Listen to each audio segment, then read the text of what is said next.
Salut, c'est Ashley. À 21 ans, j'ai été victime d'un grave accident de la route et j'ai eu une commotion cérébrale sévère. Il a fallu que je réapprenne à parler normalement, la motricité fine, bref, tout. Un an plus tard, j'ai été traitée d'urgence à cause d'une rare maladie auto-immune qui détruisait mes organes. Un médecin m'a dit que si je m'étais endormie le soir de mon hospitalisation, je serais probablement décédée parce que mon cœur aurait cessé de battre. À 24 ans, après m'être fait dire plusieurs fois que je serais stérile à vie, je suis tombée enceinte. Puis à mesure que ma grossesse avançait, je prenais du mieux. Si bien que le jour où j'ai accouché de mon petit bébé miracle, j'étais redevenue en pleine forme. Ces épreuves-là ont laissé leurs séquelles.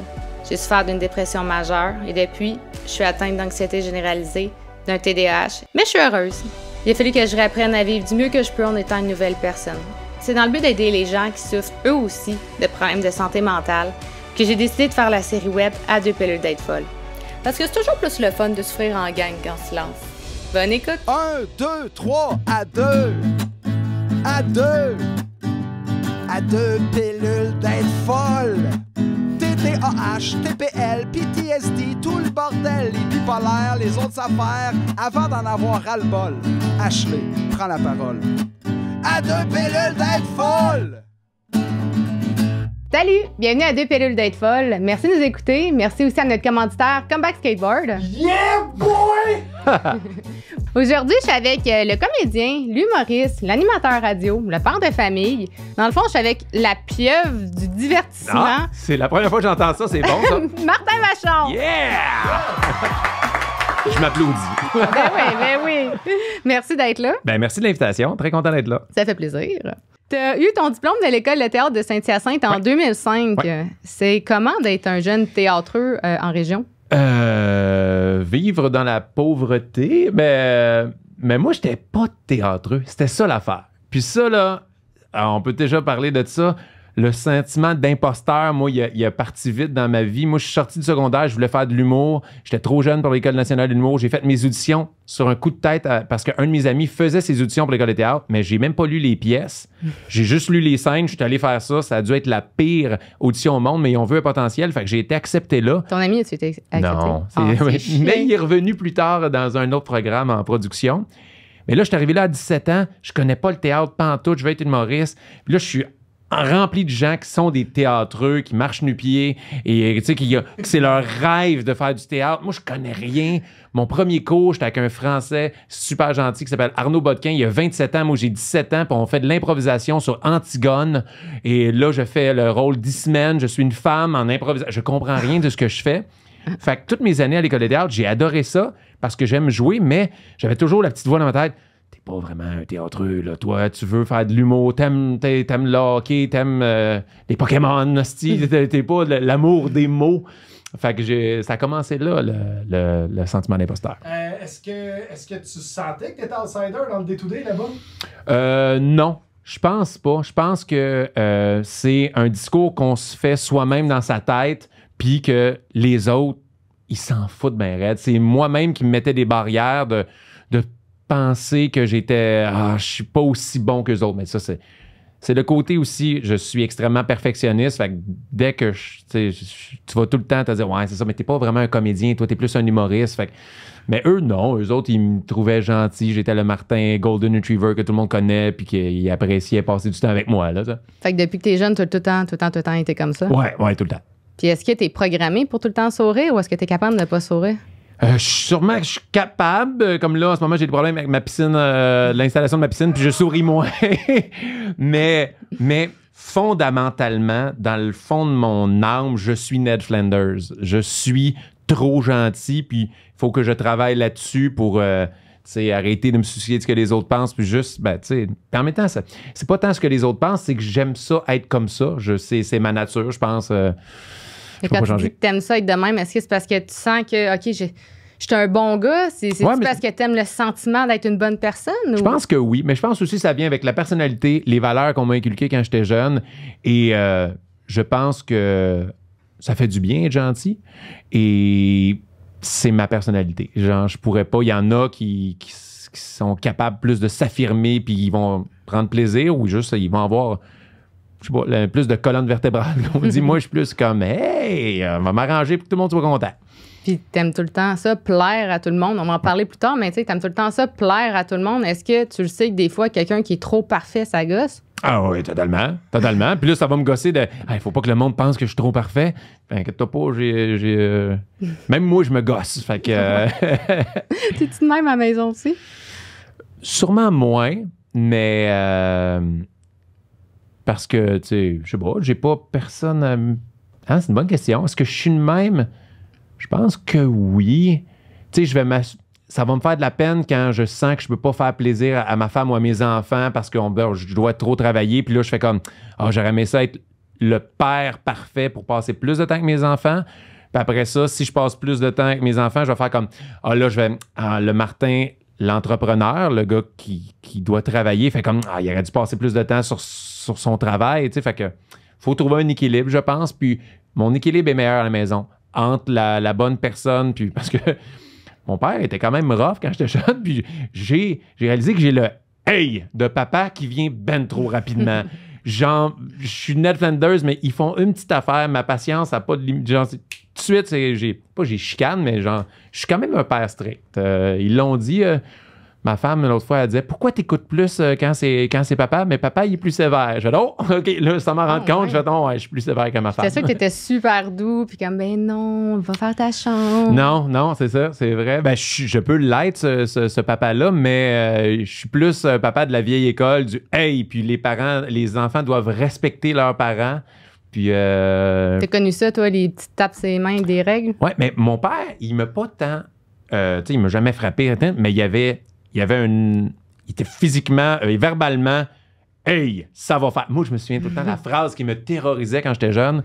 On se dit « Je voulais aller coucher chez Mathieu. »« Hey, je vais aller coucher chez Mathieu. »« Non, tu t'en viens à la maison. »« Oh, come on! Hey, t'amènes ton os ici. » Genre, t'amènes ton os, ça voulait dire comme l'entièreté de mon os, de tous mes squelettes. Ouais. Et genre, ça faisait « Amène ton os ici. » Hey, cette phrase-là m'en venait en 2 secondes. Ouais. Puis c'était comment la dynamique avec ton grand frère? Ben, moi, avec mon frère, je m'entends super bien, mais mon frère est actuaire. C'est vraiment, il est cérébral, fini maths 536 à 99% du sommaire. Moi, je faisais des imitations en fumant du pot au secondaire. On était carrément deux mondes différents. Mais, comme bien du monde, je crois, mon frère a été le premier enfant d'une famille. Puis même, je le vois avec mon enfant. On est tout le temps plus sévère que le premier. Le premier, il est plus cadré, genre, OK, faut la routine du dodo, tout ça. Puis le deuxième, il est plus YOLO, il se couche plus tard en ce moment. On a perdu le contrôle avec mon deuxième. Lui, c'est un petit bohème, il fait ce qu'il veut. Puis fait que c'est peut-être un peu ce que ça a donné aussi avec mon frère qui est plus, tu sais, qui a eu une discipline plus stricte quand il était jeune, il est plus dans les études, puis moi j'ai été plus le saltimbanque. Fait que toi t'étais Bart puis ton frère c'était Lisa. Ah, totalement. Puis mon père clairement Homer. Ça c'est clairement ça. On est vraiment la famille Simpson. Pour vrai? Ouais. Ta mère est vraiment du type à prendre soin comme Marge. Ma mère est décédée malheureusement depuis 2 ans, mais elle était Marge. Elle se souciait de ses enfants, là. Tu sais, elle était sensible.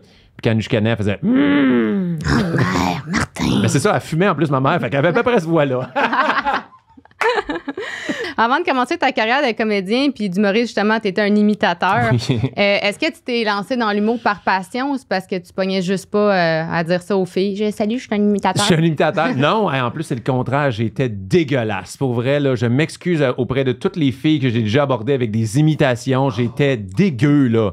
Ma blonde, la première date, j'ai fait des imitations puis elle m'en parle encore à quel point elle, ça avait été un turn-off. Puis moi, je faisais « Pierre, regardez. » Tu sais, genre, oublie ça. Là. Je fais « ouais. » J'ai arrêté de faire des imitations parce que j'ai essayé une fois de faire rire en étant moi-même, puis j'ai plus préféré ça. C'est vraiment plus le fun être soi-même sur scène. Et aussi parce que j'avais pas une hygiène de vie pour être imitateur, parce que c'est des chanteurs incroyables. Puis moi, j'étais un gars de party qui prenait des bières, qui fumait des cigarettes, puis je pouvais pas être imitateur en faisant ça. Mais puis c'est vraiment le plaisir d'être sur scène, de faire rire et de faire plaisir aux gens. Ça revient avec le Martin gentil que je veux faire plaisir aux gens. C'est un sentiment tellement le fun de mon one-man show. C'était, hey, mettez vos problèmes de côté pendant 1h30 puis faites juste rire. Venez pleurer de rire, ça va vous faire du bien. Une thérapie par le rire, qu'on dit. Ça. C'est ça. Ouais. Il y a peut-être ça aussi en humour qui me plaît. Tu trouves ça thérapeutique, justement, de pouvoir en parler sur scène? J'en parle pas tant sur scène. J'en ai parlé un peu que j'étais trop gentil, mais... peut-être dans le 2e, je vais plus en parler. je pense que ça me fait du bien à moi aussi. Parce que, tu sais, on a tous nos problèmes personnels dans la vie. Puis il y a eu une étape dans mon one-man show que ça brassait vraiment côté personnel. Et c'est fou le pouvoir de la scène, à quel point, genre, j'étais capable de vision tunnel, de faire mon spectacle. Puis ça me faisait du bien autant à moi, je pense, qu'aux spectateurs. De gérer des problèmes personnels, d'embarquer sur scène, de faire son show, de sortir, de reprendre le téléphone dès que tu es dans ta loge. OK, un instant, tu raccroches, tu prends des photos avec les gens, tu sais. Fait que le performer, je crois, travailler, pour moi, je pense que ça me fait du bien. Puis on va sûrement parler d'anxiété plus tard, mais moi, si je travaille pas, je deviens anxieux. Genre, il faut que j'aille le sentiment. Je peux pas relaxer dans la vie. Moi, j'ai de la misère on dirait, aller dans le sud. Puis peut-être aussi parce qu'on a un métier, qu'on cherche des anecdotes, des choses à observer tout le temps. Ça me prend plusieurs jours en vacances avant de vraiment être en vacances, me mettre le cerveau à off, puis pas tout le temps penser à qu'est-ce que je pourrais prendre comme note, comme observation, qui pourrait devenir peut-être un futur numéro d'humour. Ça. Mais quand tu fais de l'anxiété, justement, est-ce que c'est de l'anxiété ou de l'anxiété de performance? Ah, j'ai les deux. J'ai les deux. Je suis un beau cas, moi. Mais je suis suivi maintenant. J'ai une psy qu'on travaille fort là-dessus. Je sépare ça en deux affaires. J'ai de l'anxiété de performance dans tout ce qui est rapport, dans toutes les sphères de ma vie. J'ai réalisé, pas juste au travail. Tu sais, au travail, je veux vraiment être bon. Puis, tu sais, on est tellement difficile avec nous-mêmes. Ça va super bien. Tout le monde te trouve écœurant. Puis toi, tu vas trouver la petite faille où tu vas te comparer malheureusement avec d'autres mondes qui sont peut-être plus avancés que toi dans le milieu. Puis ça va t'atteindre quand il ne faut pas. Tu sais. Je veux toujours vraiment être à 100%. Donc, c'est très difficile à gérer ça. Puis l'anxiété en général sur des affaires, justement sur le désir de plaire, sur des fois... un exemple d'anxiété qui se crée, moi, des fois, j'ai réalisé que je faisais de la distorsion cognitive. Okay. Ça, c'est... on va dire que je sors du podcast, puis je trouve que j'ai pas été bon.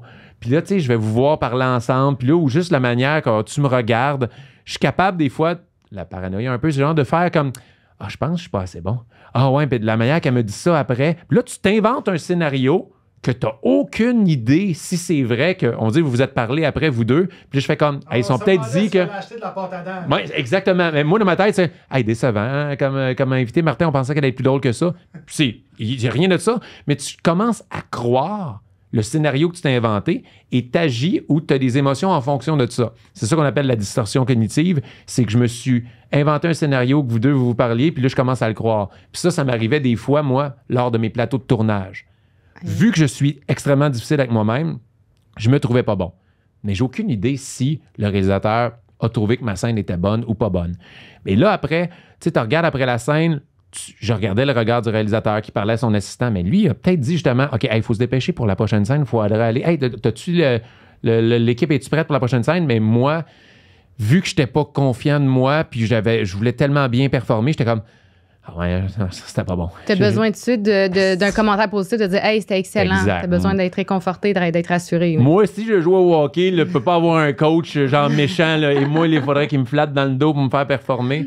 Mais ouais, fait que c'est pas mal l'éventail de mon anxiété, c'est ça. Genre. Mais ça se contrôle bien maintenant. Mais je trouve ça intéressant parce que je savais pas si c'était ça le terme, mais je me reconnais dans ce que tu dis. La distorsion cognitive, oui, c'est fou comment il y a beaucoup de gens qui font ça. Mais est-ce que tu aussi, mettons, tu sais, comme là, tu dis quand tu es dans une pièce, tu vas tout analyser, comme OK, non, il est pas content ou tu sais. Est-ce qu'une fois que les gens sont partis, ça te fait ça aussi puis tu te remets en question? Ah, totalement. Moi, j'ai vraiment eu des exemples d'anxiété de comme ça à cause de, je sais pas moi, j'ai une série télé et là, j'apprends que j'ai moins de journées de tournage la deuxième saison. Et là, moi, c'est ça, je me trouvais pas bon. Fait que c'est ça confirme que j'étais pas bon parce que ça, puis peut-être c'est juste que l'intrigue, s'ils sont allés ailleurs pour une raison X ou journée on va combiner tes scènes, mais c'est ça, on a tous des complexes, des peurs, puis des fois notre imagination. Peut-être aussi parce que mon métier fait en sorte que j'ai une imagination qui est vraiment fertile. Je suis bon pour m'imaginer des scénarios. Là. Peut-être aussi parce qu'on n'a aucun feedback dans notre métier. Ouais. Ouais. C'est ça aide à paranoïer aussi. Quand tu fais une audition, ils te rappellent pas, puis tu n'as aucune idée pourquoi. Ouais. À un moment donné, tu viens qu'à paranoïer, pas te questionner, qu'est-ce que j'ai fait, puis surtout quand tu es comédien, tu fais beaucoup d'auditions, puis ça nous est arrivé des dizaines, voire centaines de fois que tu n'as pas été rappelé. Là. Ah, totalement. Ça te fait jouer dans la tête. Puis oui, puis je pense aussi que c'est justement notre métier, on est des travailleurs autonomes. qu'est-ce que va être ma job dans 2 ans? Tu le sais pas. Il y a tout le temps... À l'époque, je n'étais même pas père de famille, mais là, maintenant, je suis un père de famille. OK, je veux juste m'assurer de est-ce que je vais toujours gagner ma vie correctement pour subvenir aux besoins de ma famille. Donc, il y a tout le temps ce stress-là de... Je pense qu'elle augmente mon anxiété de performance pour être bon, s'assurer de... Tu sais, il y a plein de couches, là. La carrière, tu sais, tu veux être fier de toi, tu veux que les gens soient fiers de toi, tu veux que tes collègues soient fiers de toi, mais tu veux avoir assez de travail, tu sais, fait qu'il y a plusieurs affaires, mais oui, l'aspect de que tu n'as pas de feedback... Puis ça, c'est niaiseux. Nous, les humoristes, là, hey, là, je sais pas si Mathieu est le producteur est comme moi. Mais tu sais, des fois, moi, j'aime féliciter les gens. On dit ça, là, on dit, je suis au bordel. Mathieu sort de scène, il était bon, je vais y dire, ça va me faire plaisir. Si j'ai une idée de gag, je vais le faire. Moi, on dit, je sors de scène, puis personne te dit rien, puis ils t'ont peut-être même pas entendu. Mais dans ma tête, je fais comme, j'ai peut-être pas été assez bon, ils m'ont peut-être pas... J'accorde des fois beaucoup d'importance à ce que mes collègues pensent de moi, mais je fais comme, aïe, ça me ferait plaisir que quelqu'un dise, hey, good job, t'as été bon, genre, parce que aussi, moi, je le fais aux autres, parce que j'aimerais qu'on me le fasse. Et j'aime ça donner du feedback, mais ouais, ça, c'est tout le temps... L'absence de feedback, c'est le doute. Et le doute dans le cerveau de quelqu'un qui fait de l'imagination puis de l'anxiété, c'est pas un bon mix. C'est plus important pour toi les rires du public ou les rires de tes collègues humoristes? Je te dirais 100% le public. Mais faut pas sous-estimer le cerveau parce qu'on est capable de faire 2 choses en même temps. Je vais me concentrer sur les rires du public, je vais avoir du plaisir, mais... Hey, je sais pas si des fois le désir, l'opinion de nos collègues nous importe, mais des fois j'ai changé un pacing de joke parce que cette personne-là a déjà entendu ces jokes-là de moi, puis je vais essayer de vouloir la faire rire aussi, cette personne-là, genre. Tu sais, on est... Mais comment tu te sens quand que ton niveau d'anxiété est super élevé? Mais tu sais, je suis vite allé consulter quand même avec ma psy, puis ma psy m'a donné des super bons conseils. Comment gérer ça? Si tu vois que tu es sur une échelle de 1 à 10, tu es à 8 déjà, essaie pas d'être à 0 tout de suite. Là. Il faut que tu t'arrêtes la montée, tombe pas à 10, puis calme-toi tranquillement. T'sais. Et comment tu fais pour te calmer? T'as-tu donné des conseils? Oui, un conseil super niaiseux, puis je le dis à tout le monde. Là, moi, ça marche. J'étais en char. Des fois, je veux pas arriver en retard quelque part, puis là, ça pompe, puis là, fuck, je vais être en retard, puis là, là c'est une accumulation, puis même si tu le sais, sois pas stressé ou n'importe quoi, ou la job, concentre-toi sur le moment présent. Moi, c'est aussi niaiseux que je vais toucher le volant. Puis là, ça va être des affaires sensorielles. Touche le volant. Concentre-toi sur le volant sans les coutures. Puis passe dans ta tête, comment c'est fait, ces coutures-là? Hey, comment ça a été fait? C'est une machine? Ça a-tu été fait à la main? Tu sais ça? Ou n'importe quoi, tu prends une gorgée d'eau. Là, je touche mon verre. OK, l'eau est tiède. Le verre, c'est-tu en vitre, en plastique? Je le sais pas. Puis là, je regarde. C'est utiliser ses sens, visuellement, le toucher, l'odeur, qu'est-ce que ça sent? Puis je vais prendre une gorgée d'eau. Puis tu te focuses vraiment. Puis même si pendant un court instant, ta pensée repart dans ta spirale négative, non, reviens. Puis tu vas voir, instantanément, il y a une panique qui arrête de grandir. Puis c'est juste pour stopper la crise. Puis après ça, là, il faut que tu ailles analyser. Là, je suis capable de faire comme, OK, là, j'ai vraiment paniqué un peu. Qu'est-ce qui s'est passé? Puis j'essaie de comprendre d'où vient ce monstre-là dans mon ventre. Pourquoi j'ai eu peur? OK, pourquoi j'imagine qu'ils vont me faire qu'ils vont me couper de ce show-là. Pourquoi? Wow, j'ai paranoïé, c'est aucune chance qu'ils me coupent. Pourquoi? OK, à la base, parce que je veux être bon, j'aurais aimé ça, j'aurais peur de manquer d'argent pour ma famille. OK, c'est une affaire monétaire. OK, non, c'est pas ça. J'essaie d'analyser pour mieux comprendre ça, pour essayer de mieux vivre par la suite. Fait que c'est plein de trucs comme ça, mais c'est surtout d'en parler, parce qu'en parler, quand tu commences à tomber dans une spirale, tu paranoïes, tu crois tes pensées, là. Puis dès que tu en parles, tu vas peut-être réaliser que, c'est peut-être moi qui ai fait un beau scénario, là. Puis maintenant que je le vis, j'ai des amis, on dit des fois, quand ils tombent dans leur spirale, je fais wow, là, on va écouter ce que tu viens de dire, là. Le pourcentage de chances que tout ça arrive est assez faible, là. Tantôt, tu disais aussi que tu avais été à Big Brother. Oui. C'était comment ça? Parce que je sais que tu as consulté pendant 3 mois avant. Oui, ça a changé ma vie. Ça a été le plus beau cadeau que je me suis fait. Comment? Pour vrai, là, premièrement, j'ai géré plein de... J'avais eu peur de consulter au début parce que j'avais peur d'ouvrir cette boîte de Pandore-là. Je me disais, elle sent que j'ai besoin de jaser, de problèmes, de choses que j'ai, Mais je me disais, hey, je suis relativement fonctionnel. Là. Si j'ouvre ça, j'avais peur d'aller gratter là-dedans. Tu sais. T'avais peur d'avoir peur. Oui, totalement. Puis j'avais peur que si j'ouvre cette boîte-là, je me pose encore plus de questions, je deviens encore plus angoissé parce que là, elle me fait comprendre des affaires que non, j'avais jamais pensé à ça, c'est encore pire que je pensais. Tu sais. Finalement, c'est le plus beau cadeau que quelqu'un peut se faire, d'aller en parler. Puis tu sais, au début, c'est juste les premières séances, tu fais juste vomir verbalement tout ton mal-être, tout ce que tu as à dire, tes doutes. Ça fait tellement du bien de parler à quelqu'un qui a zéro rapport dans tes amis, ta famille, qui te connaît pas, puis qui en a rien à chier de toi. Tu sais, parce que c'est ça, un secret professionnel, tu fais juste dire des affaires, puis elle s'en fout, elle te juge pas, même si dans sa tête, c'est sûr que c'est humainement, peut-être elle te juge, mais elle va pas te le faire sentir. Et un coup que ça est fait, moi, j'ai adoré me préparer parce que je me prépare pour bien performer.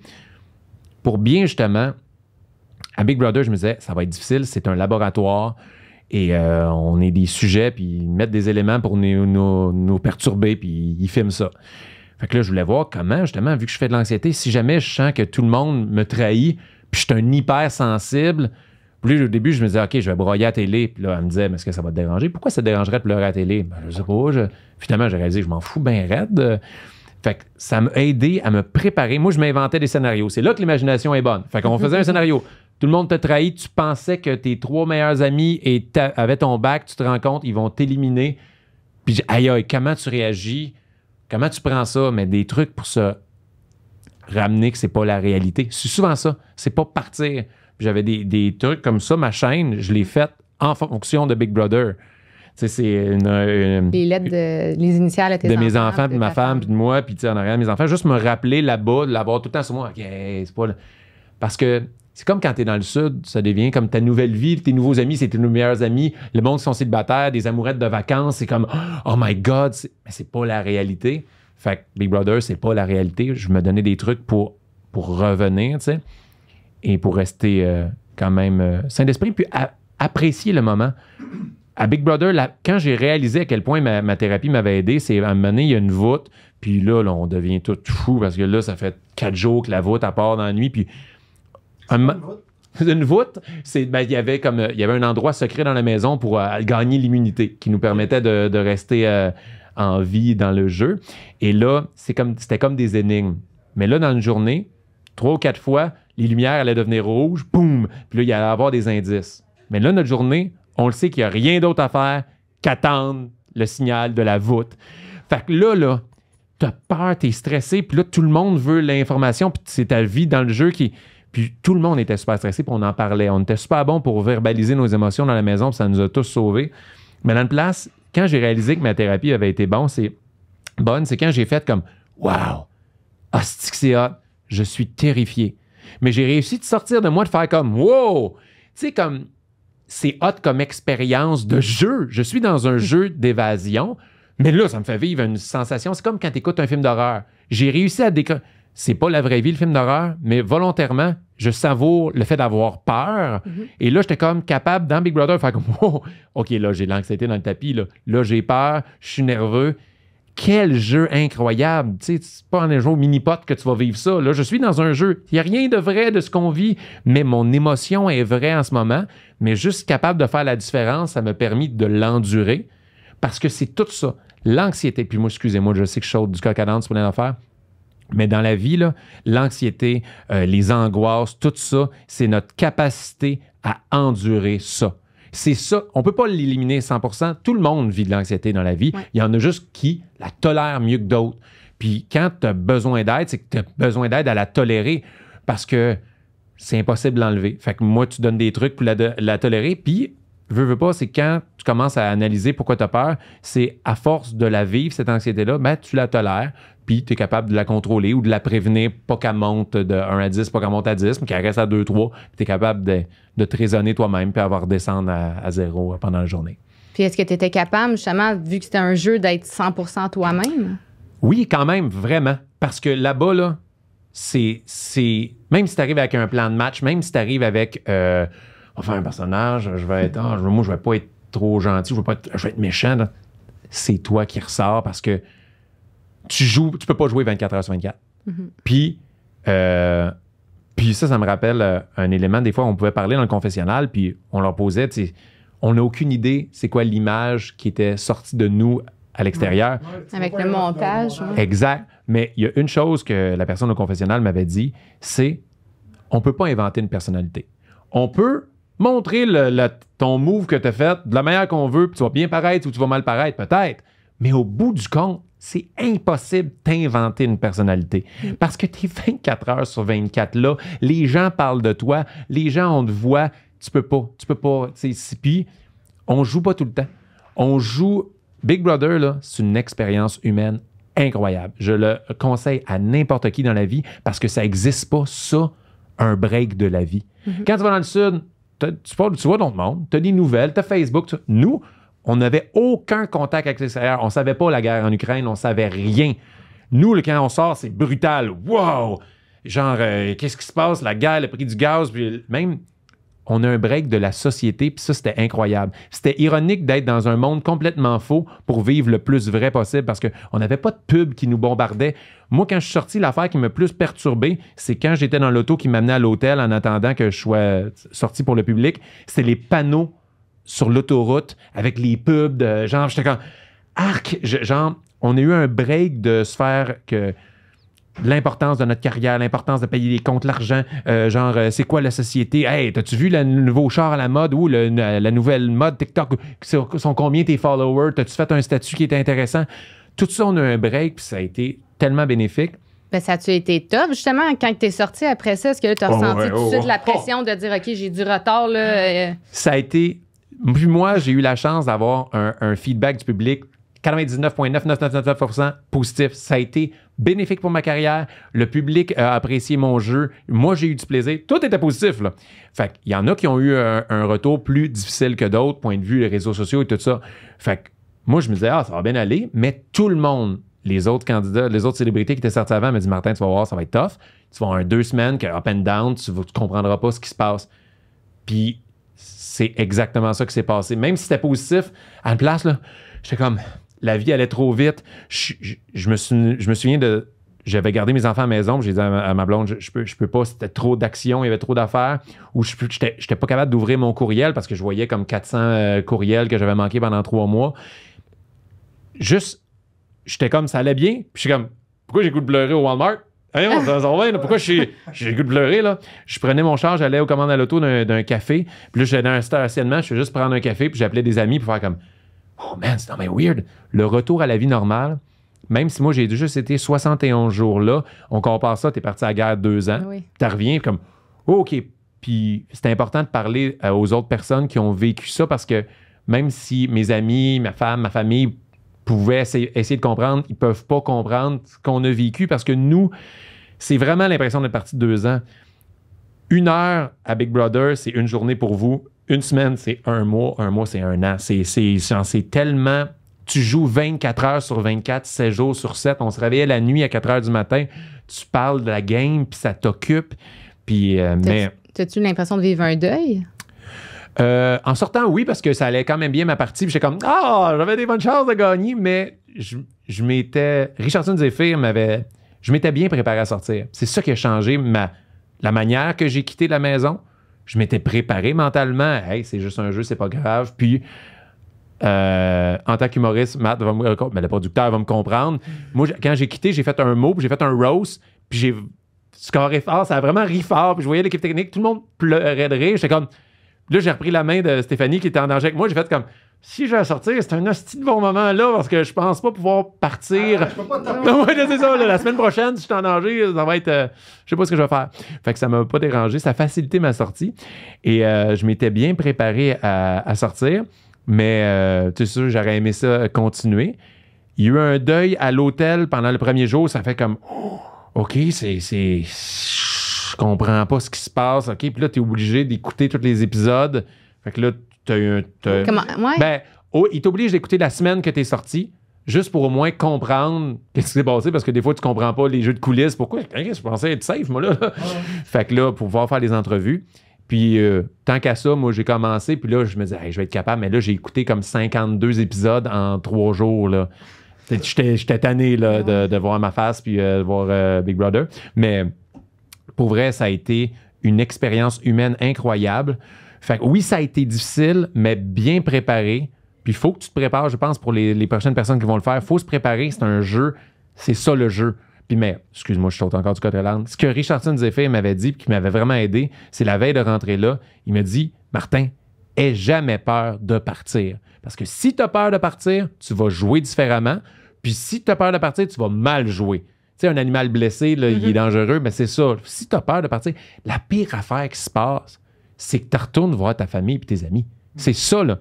C'est ça, c'est juste un jeu. Fait que j'ai fait comme, ouais, ça m'a aidé à relativiser les choses. Je sais pas comment on est conjugué, ça. Ouais, ça, c'était pas ça. Et fait que ça m'a vraiment aidé, puis c'est ça, c'est... Trouvais-tu ça tough de, justement, tu sais, toi, tu veux tout le temps plaire, d'avoir des stratégies pour faire partir les autres? Oui, ça, mais justement, vu que j'avais une stratégie, ça m'a tellement fait du bien. Parce qu'il y a du monde que, des fois, c'était plus...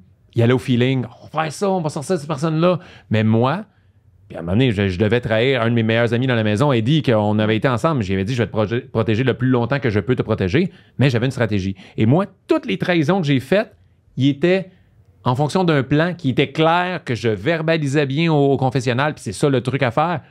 Tu n'auras pas de l'air méchant si tu expliques au public qu'est-ce que tu essaies de faire, tu sais, puis c'est pas personnel. Fait qu'en faisant ça, ça me dérangeait moins parce que je savais que les célébrités, quand ils allaient voir les émissions, on allait faire comme « Ah, il m'a trahi! » Ah, OK, ouais, OK, je peux comprendre. Non, c'était logique son plan. Il voulait nous sortir tac, dans cet ordre-là parce que c'était pas personnel, c'était un jeu, il faut qu'il y en reste juste un moment donné. Faut pas que tu arrives là puis t'en veux si le monde va t'éliminer parce que tu fais comme c'est ça le jeu. Puis tantôt, tu disais que, tu sais, au pire, ce qui va arriver quand tu es dehors, c'est que tu vas aller voir ta famille, tes enfants. Est-ce qu'eux, ils étaient préparés mentalement, justement, à ce que tu partes aussi longtemps? À la base, oui, parce que tu sais quand même d'avance que tu vas être là. Moi, j'avais fait des ententes avec ma belle-mère. J'avais dit, tu vas dormir 2 jours par semaine pour aider ma femme avec les enfants, s'il vous plaît. Puis c'était une entente, sinon j'y allais pas. Fait qu'elle y allait. Fait que c'est sûr que ça a été difficile pour ma femme de gérer les 2 enfants, mais elle était prête. Elle avait beaucoup d'amis. J'ai un entourage incroyable. Tous mes amis, toute ma famille pouvaient aider. Fait que... Et aussi, pour eux, c'est différent. Parce que mes enfants me voyaient à tous les jours dans la télé. Fait que c'est pas... Il y a quand même... Il y a quelque chose, c'est pas comme je suis disparu pendant un moment. Ils me voient... Liam était assez vieux pour comprendre que c'était un jeu, puis c'est ça. Je les avais préparés aussi mentalement. Je disais, papa, il va partir, ça se peut qu'il parte plusieurs jours, mais ça se peut qu'il parte vraiment longtemps. T'as-tu fait le saut quand t'es revenu? Est-ce que tu trouvais qu'il avait pris un coup de vieux? Ah, totalement. Ça, c'était genre, j'étais comme, j'arrêtais plus. Je pense qu'il a été 2 heures, j'étais devant le divan, je regardais ma femme. Voyons donc, il disait pas ces mots-là avant, ou genre, il a pris 6 ans, on dirait qu'il des enfants à cet âge-là, 1 mois, puis ils deviennent plus matures, ils apprennent des choses, puis j'étais, même, je me souviens, là, quand il m'attendait chez ma belle-mère, on est allé souper quand je suis sorti de l'hôtel, puis je les avais, moi, ils se promenaient, je regardais ma femme, je disais, c'est mes enfants, je me sentais vraiment comme un soldat qui revient de 2 ans de guerre, puis il fait comme, allô, ouais, papa, oh, oui, vous êtes qui, vous? Wow. Puis quand tu es revenu, justement, ben là, ta carrière, écoute, ça a juste explosé encore plus qu'avant, là. Puis t'as fait de la radio. Ouais. T'as fait plein d'émissions. Ouais. Tu continues tout le temps d'en faire. Comment tu fais pour réussir à gérer toute ton anxiété, de trouver le temps de faire ça, puis d'être un bon père de famille, d'être un bon mari, que d'être toi, là? J'y arrive pas. On va être avec toi, j'y arrive pas, c'est impossible. Faut que tu fasses des choix. Tu essaies d'évaluer le pourcentage que tu peux être bon dans des affaires. Puis l'anxiété et tout ça va quand même bien. J'ai eu des... Tu sais, comme dernièrement, j'ai eu l'expérience d'être animateur à la radio. Ouais. Moi, j'avais jamais été le anchor qu'on appelle, et ça me terrorisait. Même si tout le monde dans mon entourage, les producteurs, les gens qui m'engageaient, disaient « Martin, t'as animé dans des soirées, on te voit, tout le monde a confiance en moi. Moi, j'ai plein de complexes de manière que je m'exprime. » On en parlait tantôt avant l'autre. C'est stressant, on dirait animer, on se frappe sa tête facilement parce qu'on fait une petite erreur de diction ou d'articulation, puis on fait comme « Ah, je suis pas un bon animateur. » Mais il faut s'en foutre. Et fait que j'avais beaucoup d'anxiété. Puis avec ma psy, Parce que moi, j'ai réalisé, je vais essayer de répondre, moi, j'ai réalisé pourquoi j'ai de l'anxiété de performance, c'est parce que pas mes valeurs, mais mon identité est beaucoup trop déterminée par ma job. Genre, on appelle ça une pointe de tarte, là. Ouais. Tu sais, qui est Martin Vachon? J'accorde beaucoup trop de valeur à le Martin Vachon, l'artiste. Genre, point de vue mes réussites, qu'est-ce que je vais faire, point de vue Martin Vachon, l'ami, le père de famille, le conjoint, tout ça. C'est trop important. J'accorde trop de valeur. C'est trop moi, mon âme, qui je suis. Genre, ma réussite professionnelle. En pourcentage, je dirais que c'est combien? Hey, alors, je te jure, là, quand on a établi avec ma psy, Jean Plage, j'étais comme, peut-être c'est 90%. C'était trop. C'est pour ça que j'avais de l'anxiété de performance. C'est pour ça que j'avais de l'anxiété j'accordais beaucoup trop d'importance à... Puis sans le savoir, j'étais comme, non, ça m'affecte.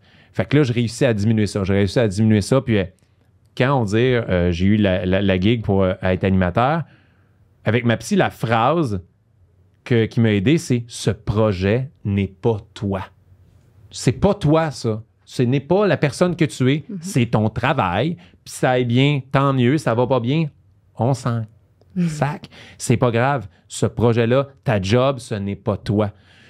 Puis c'est la même personne, c'est le même discours que je pourrais avoir à quelqu'un que sa tarte est différente, puis ils investissent 90% de leur qui est selon leur conjoint. Tu sais, quelqu'un qui s'investit trop dans son couple, non, c'est mon âme sœur, puis tout ça, mais c'est ton couple n'est pas ta personnalité, n'est pas qui tu es, la personne que tu es. Il y en a que ça va être la job, il y en a que ça va être leurs enfants, il y en a que ça va être leur hobby. Tu sais, genre, oh non, les timbres, une collection. Je veux ma collection. Fait que, tu sais, il faut essayer de trouver une répartition qui est plus équilibrée. Et, puis il faut que ça soit quoi, la bonne répartition? Pour que ça soit équilibré. Tu es à l'aise. C'est ce que pour que tu sois fonctionnel ou que tu n'aies pas de crise. Parce que si c'est quand même bien équilibré, on va dire, dans le meilleur des mondes, là, 25%, tu as 4 tartes. S'il y a une tarte qui chie, là, que ça va vraiment pas bien, tu as quand même une super bonne structure. T'es quand même bien, t'es quand même heureux. Mais si c'est quelque chose que tu considères 80% de ta vie, c'est ça, puis va pas bien, tu iras pas bien. Hey, pour vrai, là, tu devrais t'en aller en thérapie. Mais merci. C'est vraiment bon. Mais je veux te donner un truc pour le côté animation. Là. Oui. Le meilleur truc, c'est sac-toi-en. Parce que pour vrai, là, moi, le jour que quand j'avais peur, là, je me disais, sac-toi-en. Sac-toi-en, tu vas être plus naturel, tu vas avoir du fun, puis tu vas te rendre compte que j'étais vraiment bonne. Ouais, parce que tu t'es pas mis de stress. Tu peux pas... Moi, je me disais, je pouvais pas aller à Big Brother en me disant, j'aimerais ça être bon dans le jeu, être sympathique, le monde m'aime, que je vive bien mes émotions, que ce soit positif ma carrière, positif ça. Puis ma psy a dit, tu penses-tu vraiment? Tu vas être capable, honnêtement, de bien performer avec toute cette pression-là que tu te donnes, les coches à remplir. Focus, amuse-toi et tu vas voir que toutes les autres affaires vont clic, vont arriver. Je vais te demander de me montrer tes talents d'acteur. Oh, boy. Puis C'est pas pour rien que je joue plus. En même temps, peut-être de me les montrer. OK. Fait que je vais te nommer une émotion, puis je vais te demander de la jouer. Tabarnak! Fait que si tu peux, tu peux regarder la caméra comme ça. Hey. OK? Fait que, regarde. Là, t'es triste parce que tu viens de décevoir un enfant après y avoir dit que son dessin était aussi laid que lui. Je serais pas triste. Je vais embarquer dans le jeu, mais je serais pas triste. OK. Fait que répète-moi ça, je vais te le jouer. Mais c'est ton enfant. OK. Oh, ça fait mal, ça.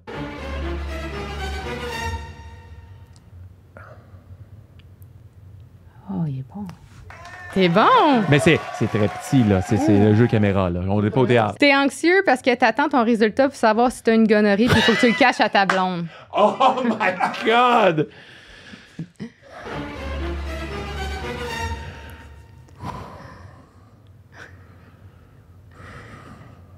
Ouais, T'es solide, bravo! On voit que tu l'as vécu souvent. Vraiment, ouais, c'est ça. T'en as-tu une, finalement? Non, c'est correct. C'était juste des champignons. Tu viens d'apprendre que t'as plus de maison parce que ta blonde, elle l'a perdu au poker. What? C'est tellement gros. OK, attends une minute.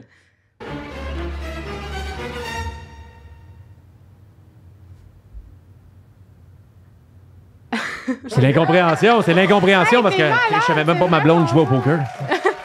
À chaque semaine, toi, tu t'achètes un billet de loterie, puis là, ben, avec tout le temps les mêmes numéros. Puis là, aujourd'hui, tu viens d'apprendre que tu viens de gagner un gros lot de 657 millions. T'appelles ta blonde pour y dire.